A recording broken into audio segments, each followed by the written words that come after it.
Hello, I'm Jensen. What's going on, guys? So in today's video, I'm going to do a full price breakdown, basically what it would cost if you wanted to go buy a Hellcat and turn it into a 6-speed manual drift car.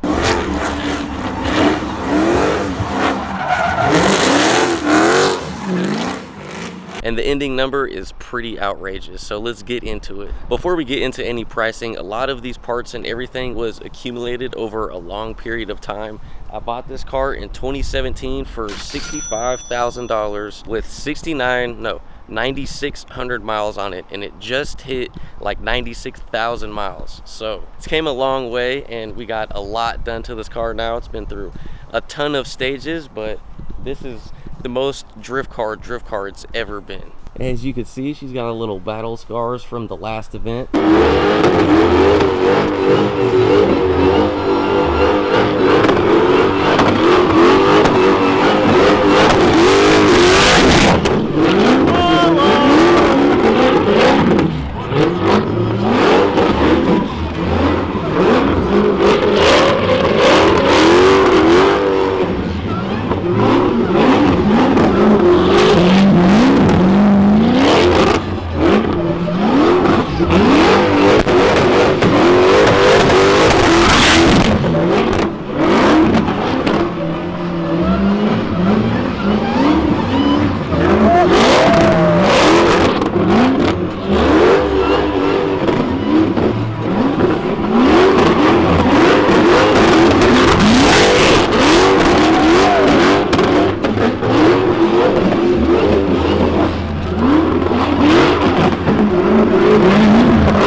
This is a drift car, it's not a show car. I made a full list of every part that's on this car and their pricing. So let's go ahead and start with under the hood. Leg maker intake, 400 bucks. We got the 1200 or 1300 FIC, which are fuel injector clinic injectors. So we got the big boy injectors in here. Those are $1,500. Catch can, 200 bucks. Pulley, underground tuning pulley, 300 bucks. Like, some of these prices will vary, obviously, which company and brand you pick, but this is basically what I spent. We have an inner chiller behind this bumper. That was 1,700 bucks. And then tune. So obviously tune will vary. The tune that I have on it right now is around 4 grand. So it really depends what you get, but the specific tune that I have now, it's pretty expensive, but it's worth every penny.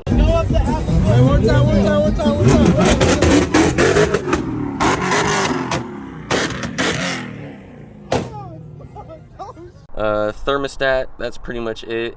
50 bucks. And then blower spacers. The supercharger has spacers to kind of minimize the heat, so those are another 400 bucks. That kind of takes care of everything under the hood. Now let's work our way around and check out the suspension. As you guys know, these cars come with active suspension. Rip that out. Now I have the BC Racing coilovers. I think the DS series, I could be wrong on that. I ordered them a long time ago and been running them for a long time, but those were 1,500 bucks. We have the AAD angle kit on there. That's 3,400 bucks.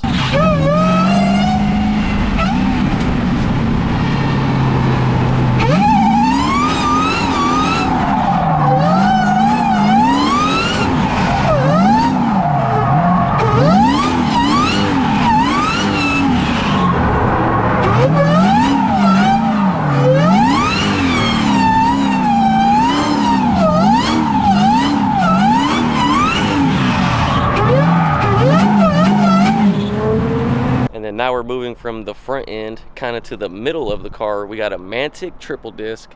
So the Mantic triple disc is $3,600.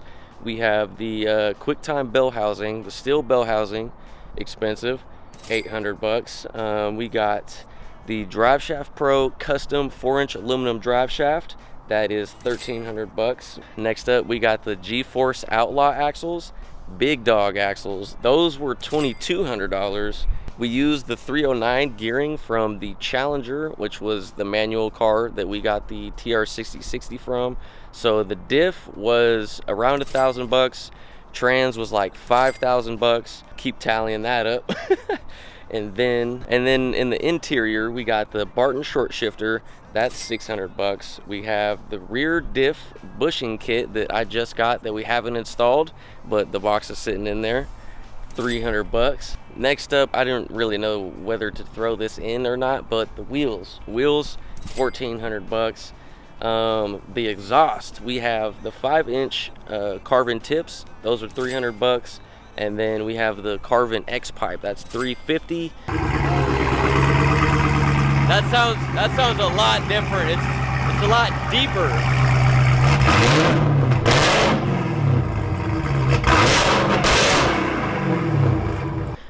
And then if you want to get super specific, we got the Gorilla lug nuts on there. Those are $50. And then kind of the last thing is the pedal assembly, which was $300. That includes like the brake and the clutch pedal.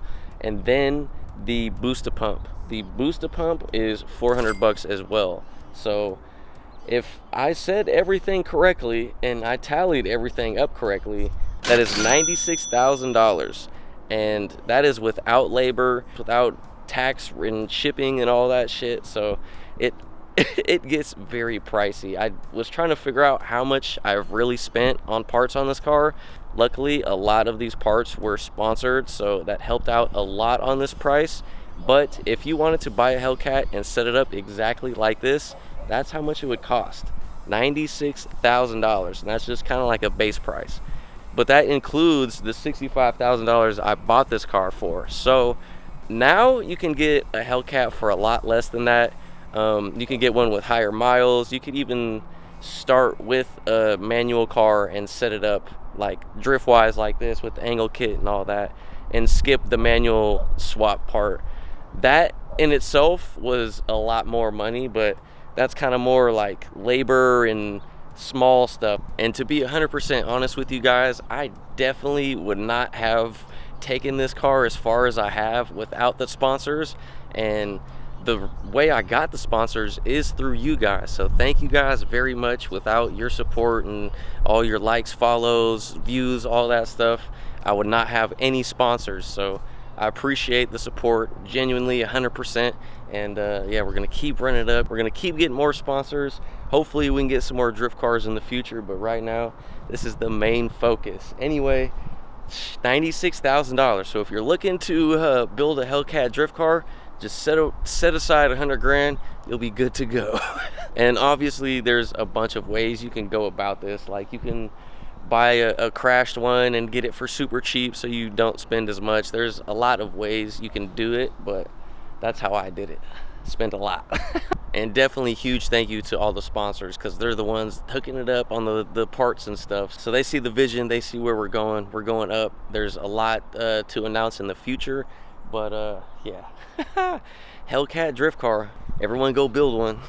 And with so much already being done to the car, there's still a lot that needs to get done. One of those major thing that I'm really hoping gets done very, very soon is a dual caliper bracket for a handbrake. That's one of the major things that is coming next for this car. That's pretty much the full price breakdown. So like I said, go set aside 100,000 and then build you one of these Hellcat drift cars. Anyway, thank you guys for watching. Thank you for supporting. I really appreciate you, and I'll see you guys in the next video. Love you. Deuces.